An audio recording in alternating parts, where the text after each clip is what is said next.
Eye in the door. David was lounging on the couch, scrolling through his phone at 2 a.m. when the doorbell suddenly rang. Ding dong. He looked at the clock in surprise. At this hour, who could it be? His heart started beating faster.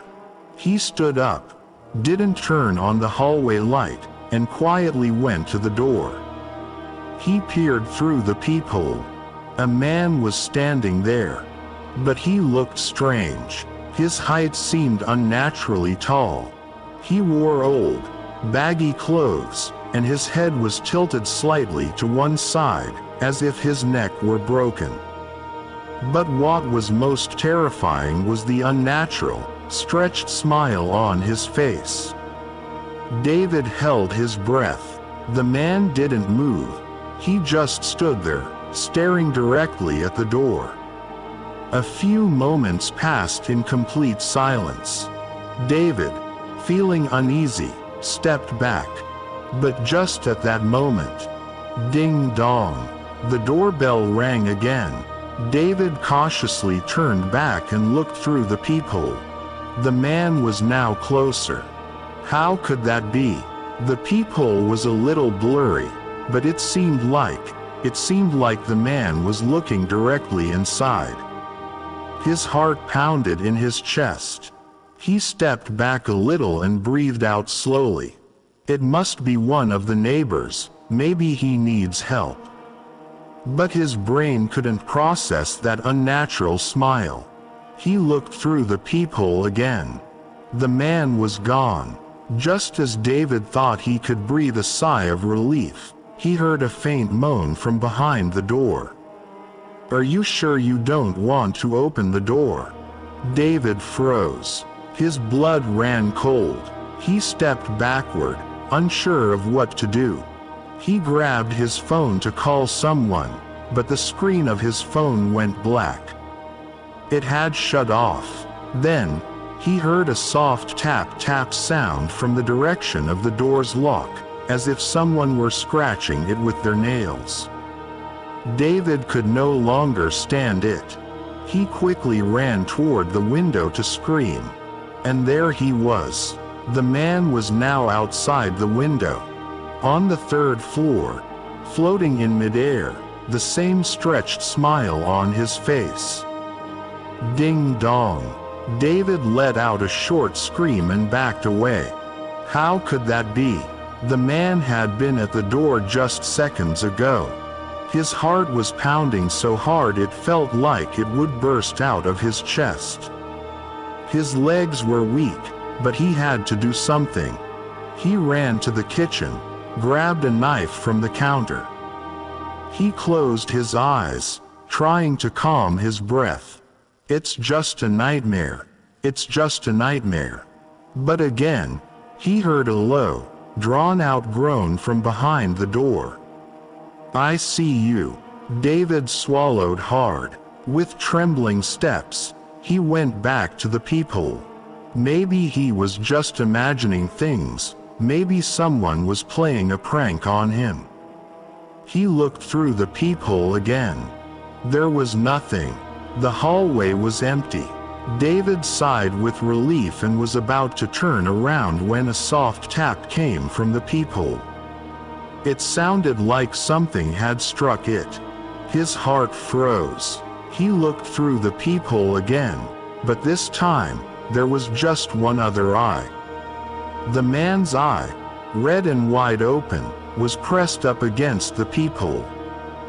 David stepped back from the door in horror. No, this couldn't be happening. This couldn't be real. His breath was short, and he heard a tap-tap from somewhere inside the apartment. There was something here. With fear and trembling, he turned around. The kitchen seemed darker than before. A shadow stretched across the wall. A soft sound, like rustling, came from beside the couch. David couldn't move. As he stared at the shadow, the doorbell rang again. Ding dong. This time, the bell rang rapidly, one after another, as if someone were knocking hard on it.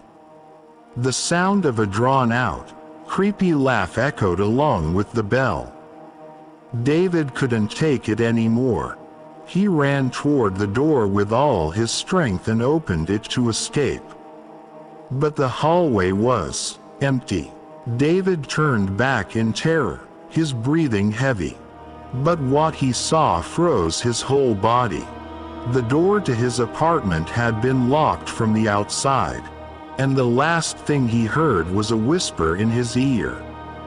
"It's too late now. It's your turn." 1 week later, nothing had happened. David tried to convince himself that that night was just a hallucination or a terrible nightmare. He took a few days off and tried not to stay home, spending most of his time outside. But every night, when the lights went off and everything was dark, he had a strange feeling in the house. It was as if someone was watching him. But there were no sounds, no occurrences, no signs. It was as if the man had gone away. Until that night. It was midnight. David was lying on his bed, checking his phone. He had a strange feeling, as if someone was watching him. Everything was silent, but suddenly, out of the corner of his eye, he saw something outside the window. A shadow. His heart raced faster. He slowly turned his head. The curtain was slightly parted, and behind the glass, something was standing there. A tall, completely motionless shadow. David didn't dare to move. His mind was trying to make sense of it. Maybe he was imagining it. Maybe it was just a reflection of something on the glass. But the shadow suddenly took one step forward. And now, in the faint light from the street lamp, his face became clear. It was him. The same man, the same stretched smile, the same wide red eyes. And then, David saw the man slowly raise his hand and gently tap the glass. Tap, tap, tap. David's breath caught in his chest. He couldn't move. The man just stood there, with that same stretched smile, gently tapping his finger on the glass. "Are you sure you don't want to open the door?" And this time, the window lock, slowly, by itself, turned. Don't forget, like and subscribe for more stories. And don't be spellbound.